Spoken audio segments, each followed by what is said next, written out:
السلام عليكم ورحمة الله، متابعين ومشاهدين قناة أبو ريان. قبل البدء فضلا وليس أمرا، الصلاة على الحبيب سيدنا محمد صلى الله عليه وسلم. ولا تنسوا الضغط على زر اللايك والمتابعة والاشتراك في القناة حتى يصلكم كل جديد. قائد عظيم كتب اسمه في صفحات التاريخ ببطولاته وانتصاراته، من رجل كان عدوا للإسلام إلى واحد من أعظم قادة المسلمين، خاض معارك لا تنسى وغير مجرى التاريخ. تعالوا نكتشف معا رحلة خالد بن الوليد من طفولته إلى أبرز معاركه وانتصاراته الحاسمة. لنبدأ القصة. خالد بن الوليد سيف الله المسلول. ولد خالد بن الوليد بن المغيرة في مكة المكرمة في عام 592 ميلادياً لأسرة عريقة وقوية من بني مخزوم، وهي إحدى القبائل القرشية ذات النفوذ والقوة. كان أبوه الوليد بن المغيرة من أغنى رجال مكة وأشدهم بأساً. أما أمه فكانت البابة بنت الحارث، أخت السيدة ميمونة بنت الحارث زوجة الرسول. ترعرع خالد في بيئة قوية، حيث كان يحظى بالتدريب على الفروسية والقتال منذ صغره، فاكتسب شجاعة وخبرة عسكرية جعلته من أبرز فرسان قريش. الحياة قبل الإسلام ومعاركه ضد المسلمين. خالد بن الوليد كان من أشد أعداء الإسلام قبل دخوله فيه. شارك في عدة معارك ضد المسلمين، ولعل أشهرها معركة أحد التي أبدع فيها خالد في قيادة جناح من جيش قريش، حيث التف على جيش المسلمين بعدما خالف الرماة أوامر النبي بالنزول عن الجبل، ما أدى إلى هزيمة المسلمين بعد أن كانت الغلبة لهم. أظهر خالد في هذه المعركة عبقرية عسكرية فذة، وبهذا التحول المفاجئ غير مسار المعركة لصالح قريش. في غزوة الخندق شارك خالد في حصار المدينة، وكان من قادة فرسان قريش، إلا أن تلك المعركة لم تسفر عن نصر حاسم للمشركين. ورغم اشتراكه في عدة معارك ضد المسلمين، بدأ خالد بعد معركة أحد يفكر في قوة الإسلام وإصرار المسلمين على الاستمرار في مواجهة التحديات. إسلام خالد بن الوليد. ولماذا أسلم؟ في السنة 8 للهجرة، وبعد تفكير عميق، قرر خالد بن الوليد الدخول في الإسلام. جاء خالد إلى المدينة المنورة مع عمرو بن العاص وعثمان بن طلحة ليعلنوا إسلامهم بين يدي الرسول. قيل إن سبب إسلام خالد كان إدراكه أن الإسلام هو الدين الحق، وأن المسلمين رغم قلة عددهم انتصروا بإيمانهم وتوكلهم على الله، وأن قوته العسكرية يجب أن توجه لخدمة هذا الدين. استقبل الرسول خالدا بترحاب كبير، ولقبه بسيف الله المسلول، وقال: الحمد لله الذي هداك، لقد كنت أرى لك عقلا لا يسلمك إلا إلى خير. ومنذ ذلك الحين أصبح خالد من أبرز القادة العسكريين في الإسلام، وشارك في أهم الغزوات والمعارك. مواقف خالد بن الوليد بعد الإسلام. بعد إسلامه شارك خالد في غزوة مؤتة، وكانت تلك أول معركة يخوضها بعد دخوله في الإسلام. قاد خالد الجيش بعد استشهاد القادة الثلاثة الذين عينهم النبي، وهم زيد بن حارثة وجعفر بن أبي طالب وعبد الله بن رواحة.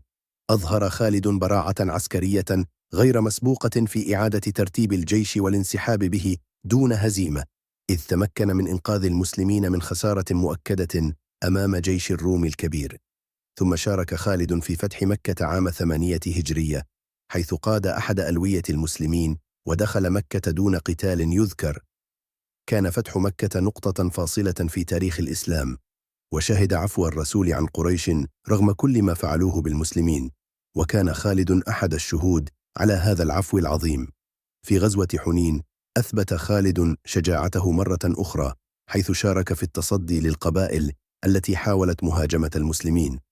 ورغم إصابته بجروح خطيرة استمر خالد في القتال حتى حقق المسلمون النصر. المعارك التي خاضها بعد وفاة الرسول. بعد وفاة النبي خاض خالد بن الوليد العديد من المعارك ضد المرتدين في فترة خلافة أبي بكر الصديق رضي الله عنه.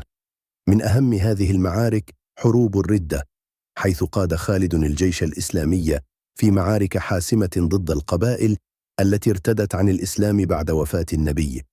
أظهر خالد قدرات قتالية عظيمة في هذه الحروب، وتمكن من القضاء على حركة الردة واستعادة وحدة الدولة الإسلامية.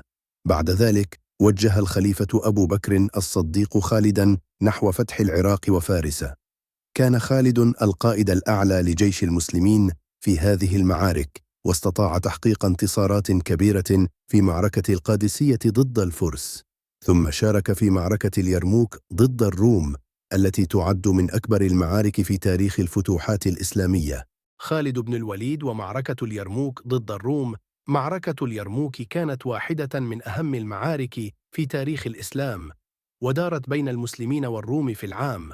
وقعت هذه المعركة بالقرب من نهر اليرموك، وهو نهر يقع على الحدود بين الأردن وسوريا. كان الروم في تلك الفترة قوة عظمى، وكان جيشهم يتفوق عدداً وعتاداً على جيش المسلمين، حيث بلغ عدد جيش الروم حوالي 240 ألف مقاتل، بينما كان عدد المسلمين يقارب 40 ألفاً فقط. عندما علم الخليفة أبو بكر الصديق بتقدم الروم، أرسل خالد بن الوليد ليتولى قيادة الجيش في الشام. قام خالد بتنظيم القوات الإسلامية بطريقة تكتيكية مذهلة، حيث قسم الجيش إلى ألوية متخصصة وزرع فيهم روح الثبات والصبر. في صباح المعركة استمرت الاشتباكات بين الطرفين لعدة أيام، وكان جيش الروم يتمتع بتفوق كبير من حيث العدد والعدة، إلا أن خالداً كان يتمتع بعبقرية عسكرية نادرة. استغل خالد نقاط ضعف جيش الروم، وقام بشن هجمات مباغتة على أجنحتهم، مما أدى إلى تفكيك صفوفهم وإيقاع الخسائر الفادحة بهم. استخدم خالد خطة حربية محكمة مثل الانسحاب التكتيكي لاستدراج جيش الروم إلى أماكن ضيقة ثم محاصرتهم، وقد أثبتت هذه التكتيكات نجاحها الباهر.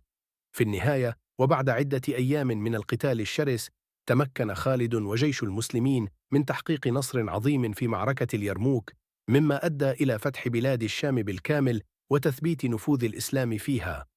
وفاة خالد بن الوليد في عام 21 هجري. توفي خالد بن الوليد في مدينة حمص بسوريا. على الرغم من كل المعارك التي خاضها والبطولات التي قدمها، فإن خالداً توفي على فراشه، وكان يقول: لقد شهدت 100 زحف أو نحوها، وما في جسدي موضع شبر إلا وفيه ضربة سيف أو طعنة رمح أو رمية سهم، وها أنا أموت على فراشي كما يموت البعير، فلا نامت أعين الجبناء. مات خالد بن الوليد ولم يترك خلفه ثروة، بل ترك إرثاً عظيماً من الفتوحات والانتصارات التي غيرت مجرى التاريخ الإسلامي. كان خالد رمزاً للشجاعة، الإيمان والإخلاص، وسيبقى سيف الله المسلول خالداً في ذاكرة المسلمين عبر الأجيال.